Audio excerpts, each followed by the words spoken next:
Have you actually heard about this?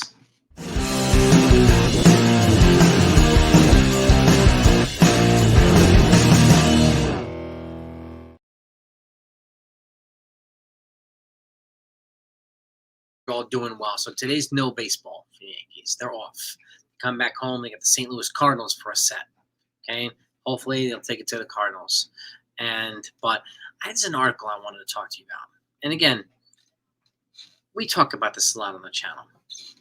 We're dealing with a Yankee fan community or just a society in baseball that tends to overreact instead of actually think, right? So I want to put on our thinking caps on a little bit because this you might find interesting. Okay, I'm going to put this article up right now. Okay, if you haven't heard about this, this is being proposed or talked about. There's a proposal to have a 6-inning minimum for MLB starting pitchers. Okay, this report about a 6-inning minimum proposed by MLB or from Jesse Rogers of ESPN was published last week, but I haven't found a chance to address it until now. There's been some discussion on the topic by fan post.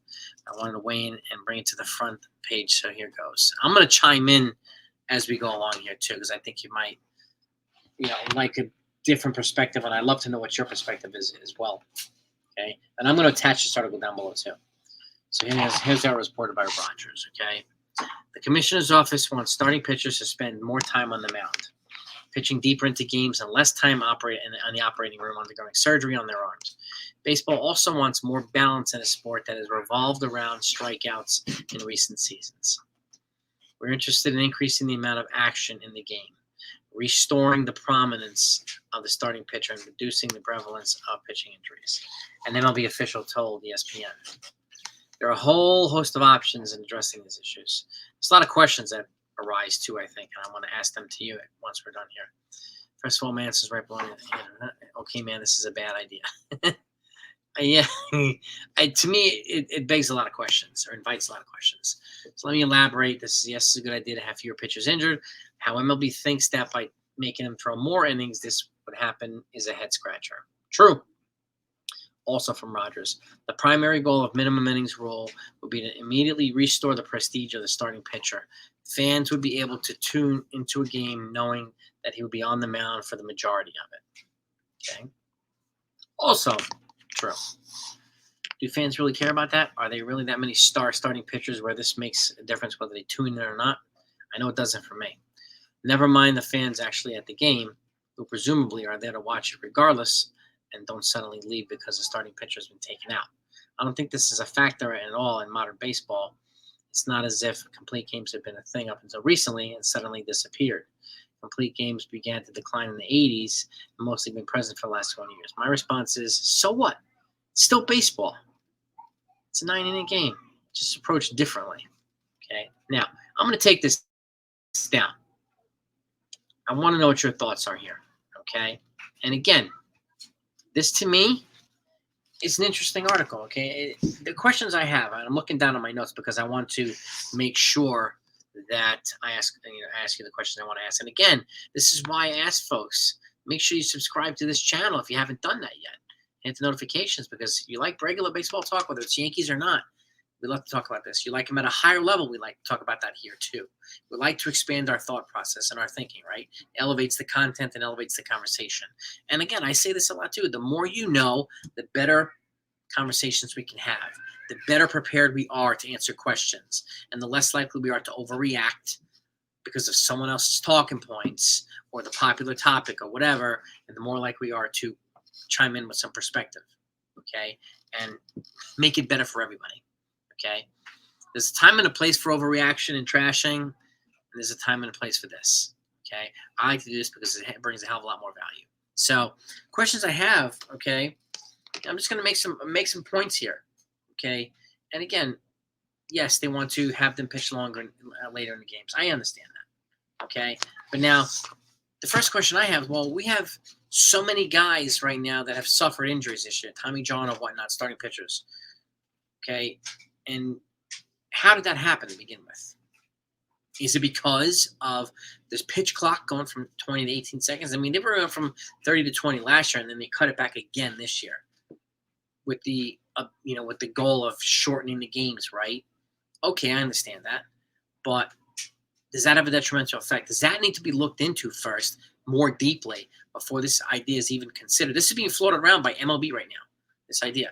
And they're strongly considering implementing this. I've even heard also that they want to add a dynamic so that if a pitcher doesn't go 6 innings, that team loses its DH for the rest of the game. Or the DH has to come out and a new one comes in. So that could be Edgar Martinez type of guy. It could be Giancarlo Stanton. It could be like, Yordan Alvarez or whatnot. He would have to come out of the game in place of somebody else. That's also been floated. I don't know how that one's going to fly. If it will fly, I don't think that one will pass. But the 6 inning minimum, I could see have some teeth to it. Okay, but I'm not the biggest fan of the idea. Okay, but because again, it goes back to right. All these guys are getting hurt. Okay, and then what if he can't? What if he comes out and he gets hurt and it creates a chaos? And the fact is, rosters, used to be able to expand from 26 to 40. Now it's 26 to 28. There's so many more rules now in baseball. If you can only option out a guy a certain amount of times, and so because of an injury, this and that. Otherwise, you got to release him and blah, blah, blah. Okay, and I'm not saying the roster should be expanded again to 40, but 30 might be better to have a couple of more healthy options to withstand a rule like this. Okay, because at the end of the day, they're pitching all season. Okay, and then, yes, as much as I like Paul Skeens and Garrett Cole and these types of guys, I also enjoy guys like Greg Maddux and Andy Pettitte who outthink their opponents, right? As much as it's, the popular thing right now is that we hear it so much because the Yankees need so many guys with flame-throwing arms, the pitchers and strikeout pitches. I get it, okay? But look at all the guys that throw 100, 100, 200, 300, 4. Mason Miller, he's had injuries. Roki Sasaki, everybody's, next new shiny thing from Japan at some point, has only thrown 100 innings once in his career. Once. He's having arm and shoulder problems. Okay? And look at the guy who's here already. Yoshinobu Yamamoto doesn't even throw, not even a flamethrower. He's been in the IL for 3 months now. There is an adjustment period that goes from Japan to Major League Baseball. Okay? That has to be factored in too. And again, yes, we all want fewer pitchers hurt. Yes. We all want to see them more. Abso-freaking-lutely. Okay? And I don't want to see, I do like the 3-batter minimum now for relievers so that we're not seeing 18 pitching changes during the game. Right? But again, keep in mind too, today's game, these guys are trained to throw bullets hard from pitch one once they get on the mound.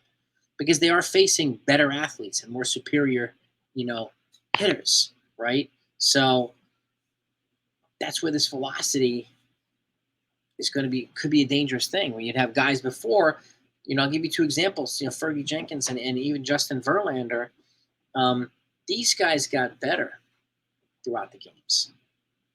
Justin Verlander, right? They'll start out. Fergie Jenkins barely threw 90, and he ramped it up a little bit later on in the games and get guys out. Justin Verlander starts at like 91, 92 and finishes like 97, 98. These guys get better throughout the games, but some of the other guys that are expected to throw 100, like Luis Hill, Garrett Cole, and some of these other guys, this is where injuries can happen, right? And it's nice to see a guy that can be a crafty pitcher like Greg Maddux or Andy Pettitte or some of these other guys who can reach back and rely on velocity every now and then. That's an out pitch if they need it. Man, he's been throwing 91, 92, and he just threw 98. I wasn't expecting that. Exactly. Because he didn't blow out his arm. Okay? And unfortunately, nowadays, it's this obsession with velocity and guys throwing super duper hard, which starts generally in high school.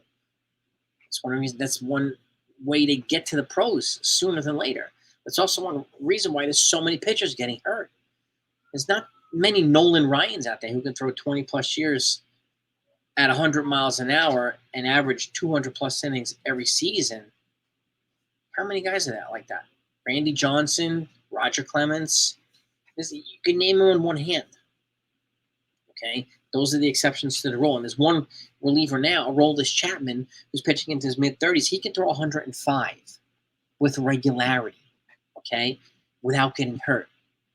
Now, he's not a starter, so he only does it a certain amount of times in a game, but he's also a physical specimen. He's built like a Greek god.